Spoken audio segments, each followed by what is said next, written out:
Hello, this is Cam for the Brother Slim. It took a little bit to get back into these. Life is busy and all that, but more faction focuses for Trench Crusade, and I'm also going to intersperse some of the other fun, exciting updates since the last one I've done because there are some really fun and exciting updates. It's been such a blast following them and also just watching like the discussion in the comments too.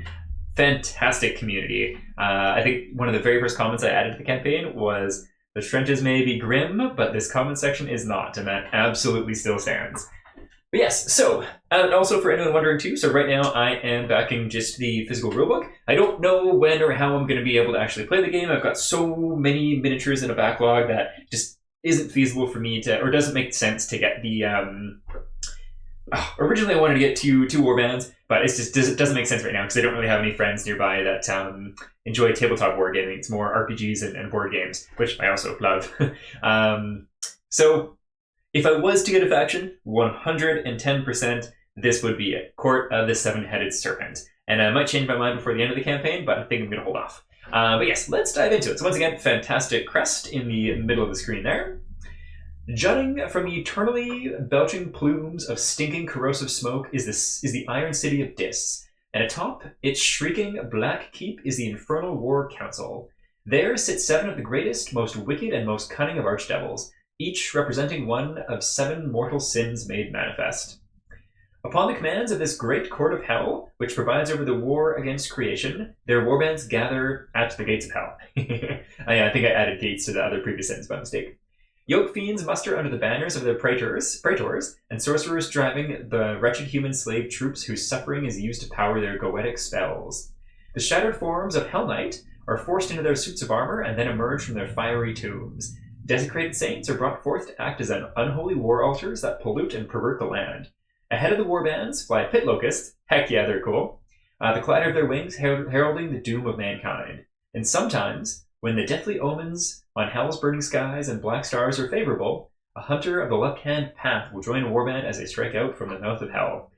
Those guys are a little nasty and gross looking in my mind, but they also seem really badass in the lore, which is always cool. The court fields the most powerful warriors of the entire game. The mighty praetors are arguably the deadliest creatures in Trench Crusade, which is pretty wild considering they have also teased other aspects of things that are in the world, and so to have arguably one of the deadliest creatures in this whole world in the gameplay off the bat is pretty bonkers. For this faction at least, and there's probably going to be big baddies for other factions in the future too. Okay. While the Oxia, is it Auxiliary or Oxia? Oxia Sorcerer can wipe out entire warbands with their magic alone. The court's access to goetic magic and special abilities makes them extremely versatile, and their servants can overwhelm their foes with sheer numbers. Your warband can be dedicated to one of the 7 deadly sins, each granting you access to powerful goetic spells. They must be powered by human suffering, so the court brings their wretched slave warriors to the battle and uses their pain as a source for their dark power. Metal as heck, just like this dude. Okay, warband models. So these are in the warband if you get it. So we get the Sorcerer. Sorcerers come in many forms and manipulate their own bodies to better cast the mighty spells they are charged with. Some have many arms, others multiple heads, or countless alterations and terrible improvements. All are possessed of dark wisdom and cunning, employing terrible goetic magics to blast their foes. I think I've commented before, but this art didn't really do it for me at first, but yeah, it goes hard. It's awesome. So creepy and cool. It's such a gribbly, disgusting detail that the organs and guts that are coming out is actually like in the shape of a serpent. Just very fitting with the faction. Big fan. Okay, Hell Knights. These are one of my faves of the entire line for any faction. Fallen angels are punished champions whose bodies are now bound, twisted, and folded upon themselves 1,000 times before being encased in a tomb of their once splendid armor that is now their infernal prison. Damn! Literally. They are summoned to serve when the court of the seven-headed serpent seeks sport. There's something about these knightly buggers with this old, like, arquebus-style gun, or just in general, like all of the different lines of the kind of more regal knightly folks with guns. I really like it. It's awesome. Big axe and mace and shield is cool too, but yeah, knight with gun, here for it. Yoke fiends. These guys are really cool too, and same idea, gribbly yoke fiend with a gun. Yes. Standing some 7 to 8 feet tall, with layers of shivering fat and muscle branded by their masters and carved by the knives of the Hell Priests to mark them as property of the greater demons. These are little more than chattel to their masters, sent to submerge enemies in a wave of braying and demented bellowing. Cool. Yep. Pit Locust. I think this is the artwork of this was the first I saw for this faction, and it is so cool. Creepy, gribbly, and monstrous. Ahead of demonic warbands fly pit locusts, the clatter of their wings heralding the coming of the court. These armored creatures swarm over foes, rending them with the blades attached to their limbs, and their poison stings leave burns that cannot be healed. Ouchie kills.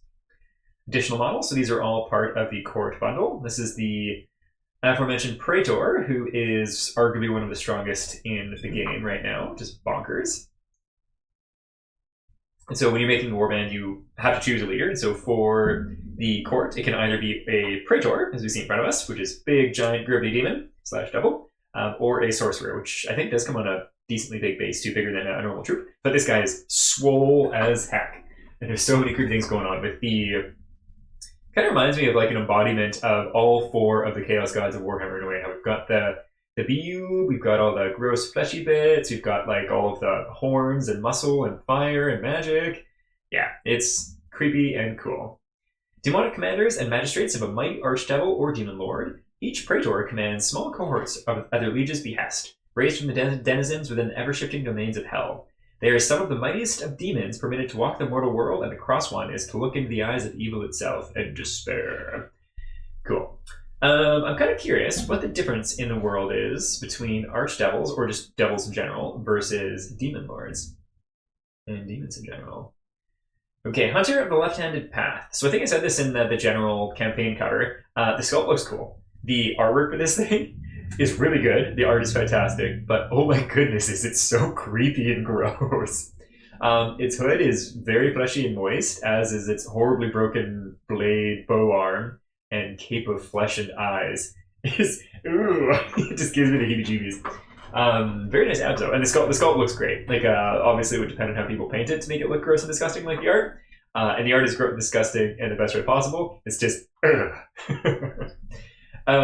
these mysterious beings stalk the primordial hinterlands of hell, where they hunt terrifying beasts and perform vile magics and auguries using the innards of their still-living prey to discern portents and omens. Gross.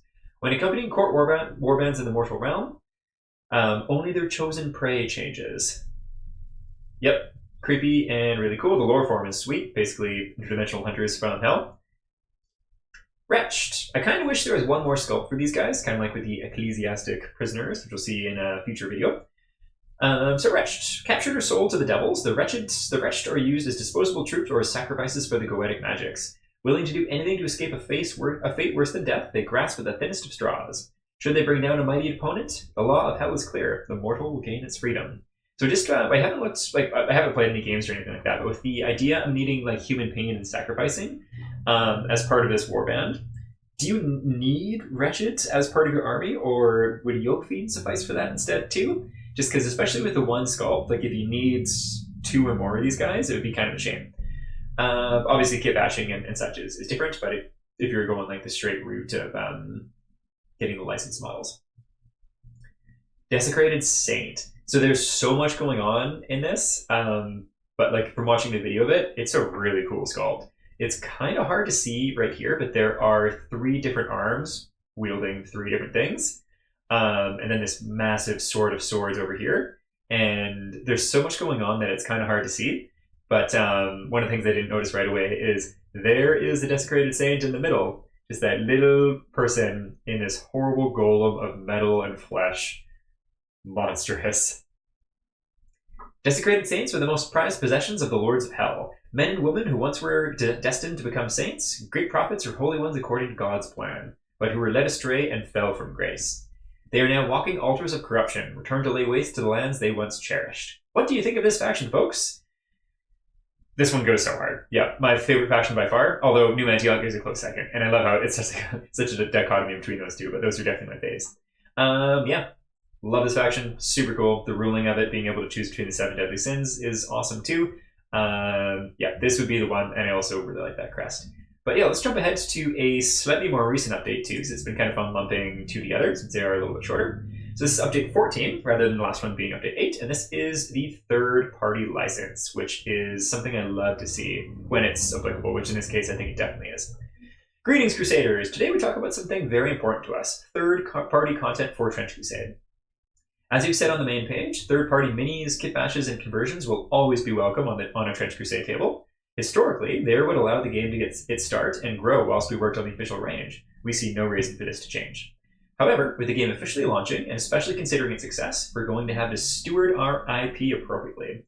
Now, and I'm going to be very open on the matter, we do not intend to come across as heavy-handed, but we do need to lay some ground rules. I'm sure you can all imagine why. This doesn't mean that, like a lot of other elements, this doesn't mean that, like with a lot of other elements, that there are a fundamental part of this project's DNA. We can't think outside of the box and approach it in a manner that is honest, constructive, and community-focused. I think I read that wrong, but that's okay. That's why, inspired by the TTRPG scene, especially games like Morkborg and Mothership, Morkborg I pronounced wrong, I can't remember the proper pronunciation, we're very happy to announce the upcoming third-party license. So this is something that's really cool. So I love the shout-out to the two games that they have. I haven't played Morkborg yet. I think I might pick up Pirateborg for a friend. Mothership I've owned for I've owned for a while and haven't gotten to play the game yet. It is my number one want to play TTRPG, and it's sitting on the shelf right there, just ready to go, just waiting to be played. But they both have a thriving community of other people in the industry that have made content using their licenses, be it say like expansion material, campaigns, extra rules, and miniatures even too. So like anything you can think of, people with their license have built on it, and it's quite literally turned into like careers for some people too. Thinking of Morkborg, Pirateborg, which is the one I think I'm going to get for a friend. Just launched the expansion on Kickstarter, and I think last time I checked, they might be all wrapped up now, but it was hundreds of thousands of dollars that they had raised too, which was, it looked fantastic. So really cool to see for him.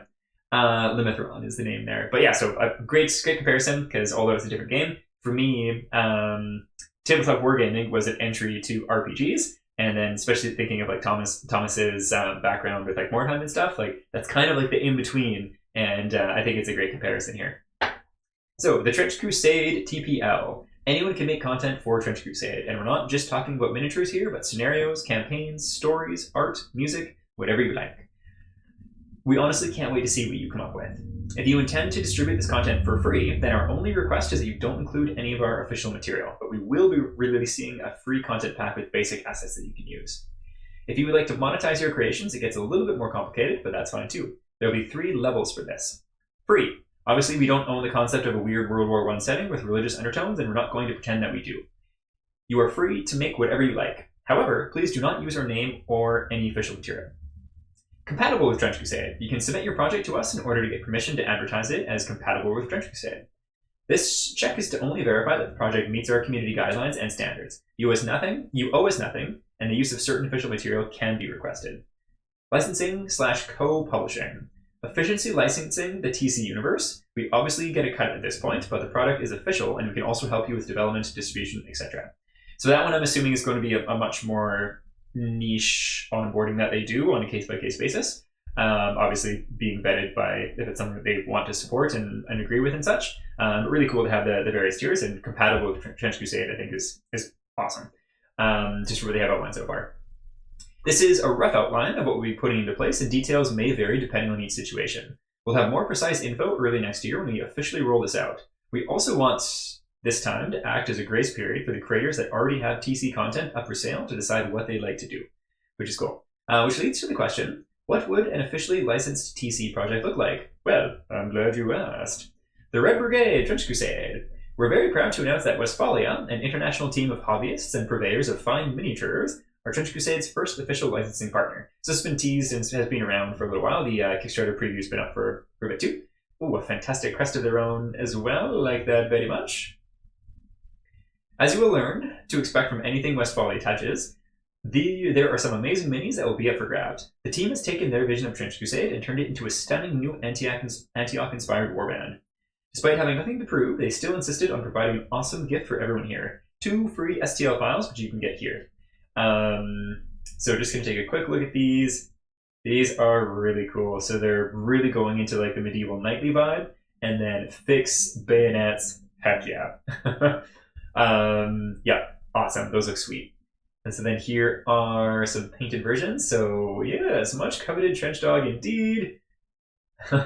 With multiple like grenades on it, and first of all, also phenomenal paint job by Seb Levine. And yep, scope looks killer. Big fan. But that's not all. The Red Brigade will also feature lore written by Tomas himself and a mini campaign telling the story of the titular group defending a remote village from the horrors of war. You can head over to their website for more details. So then there's a little sample. There's a map there too. Yep, I mean, like, considering it's just minis and sculpts and getting this, like, this looks great. That's fantastic. Big thank you to Westphalia for their support, and I hope to see plenty of you on their campaign in January. Of course, they're not the only partners we have. Baron of Dice. You've already seen their amazing work on the dice assets. We can't recommend them enough for their quality. These are officially licensed products that are kept available as add-ons here in this campaign and on their store if you'd like to pick them up at a later date. We also have our friends at Eldritch Foundry, who slot in nicely for the compatible with Trench Crusade category.